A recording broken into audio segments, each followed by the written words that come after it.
Hello everyone, I know this is probably a little late, but it is Thursday, June 13th, 2019. I'm out here in Johnson City, Tennessee, and I'm going in to see Detective Pikachu.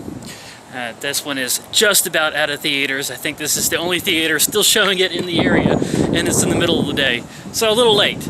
But I wanted to run this little experiment. A few weeks ago, I took Danielle Fries to go see Avengers Endgame, and she had never watched any of the other Avengers before that. So it was kind of an experiment to see if somebody could still enjoy it, not being familiar with the material.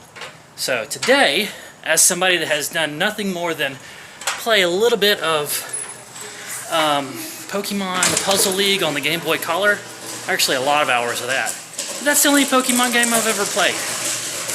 Somebody like me, completely unfamiliar with Pokemon, will I enjoy Pokemon Detective Pikachu? Let's find out.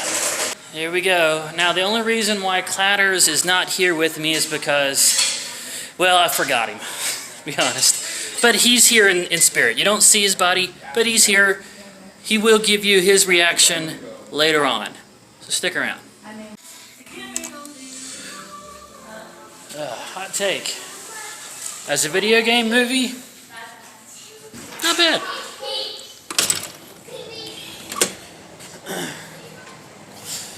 When I stepped out of the Tomb Raider movie, I was so upset. Not because it was a bad movie. I've seen bad movies before.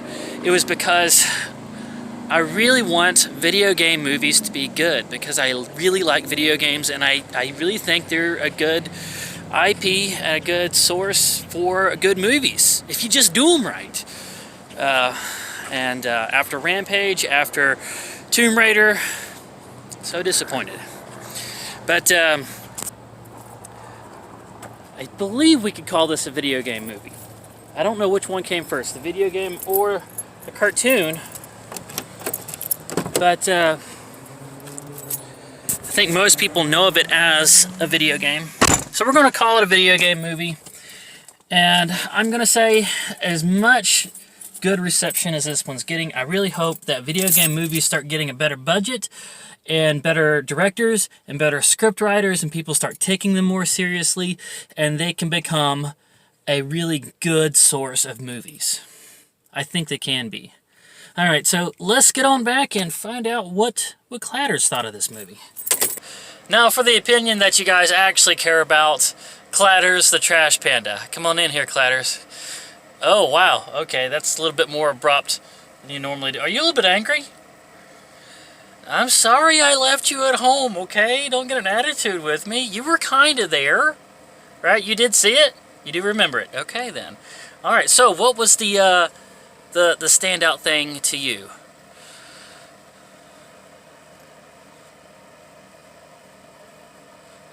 Yeah. Yeah, you know, I thought much the same thing. Have you guys ever heard the phrase, don't get high on your own supply? Yeah. Mild spoilers here, guys. There is a drug that's extracted from Mewtwo. And it makes Pokemon go feral. For a little while, at least. It kind of makes them very strong and makes them go a little crazy. Kind of like the purple minions, which is kind of funny because this is also a purple gas. Crazy purple gas! Okay, so it's extracted from Mewtwo's DNA, and somehow even Mewtwo is susceptible to the influence of the purple gas. He gets high on a drug made from his own DNA. That just doesn't seem right, does it? No, but there just seems to be really no end to Mewtwo's abilities. Just whatever is convenient for the script and can move the story along, that's what will make Mewtwo able to do. He's able to just put things right like a giant floating god. I think that was kind of the idea behind Mewtwo. I mean, you know, I am familiar enough with Pokemon to know a little bit of the lore, and Mewtwo has always been kind of a god character, so when he says, I will put everything right, and he can, he just does it. That purple gas was also flammable. There you go, laughing. See, now you're in a good mood. You have weird mood swings, you know that? One minute you're angry at me and the next you're just laughing. Okay, Clatters, well, we won't make a big deal about this. The purple gas is, it makes the Pokemon go feral, it strengthens them, it makes them susceptible to mind control, and able to fuse with humans. Also, it's flammable, and Mew, too, has the ability to just make it disappear. That is, if he's conscious. He doesn't have a human bonded with him at the time. Oh, good grief. Let me tell you guys, when this movie was over, I actually heard kids in the row behind me going, I didn't follow any of that. You definitely have to have a more complex, more adult way of thinking to really understand the whole mystery and everything, which is good. I like that they actually made this movie more for adults, but the kids were kind of feeling left out, at least in the theater I was at.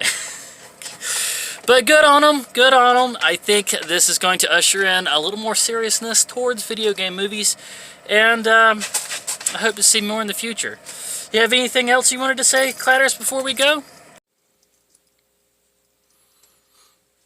Yeah, I thought the same thing. Just like Clatters here, when I saw those trailers, I thought they were just going to be cheap cash grabs, and I just laughed about it. But when watching the actual movie, it looked good and it worked. It was surprising.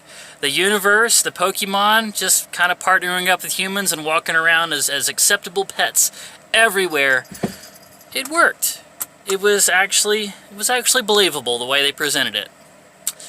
And that's going to be it for this one, guys. I hope you guys have enjoyed this. Don't forget to subscribe if you haven't already, and ring that bell icon. Well, you're not going to do it this time? Ring the bell icon. Wow, you're still a little bit sulky, aren't you? Make sure and write something down in the comment section, and I look forward to seeing you in the next one.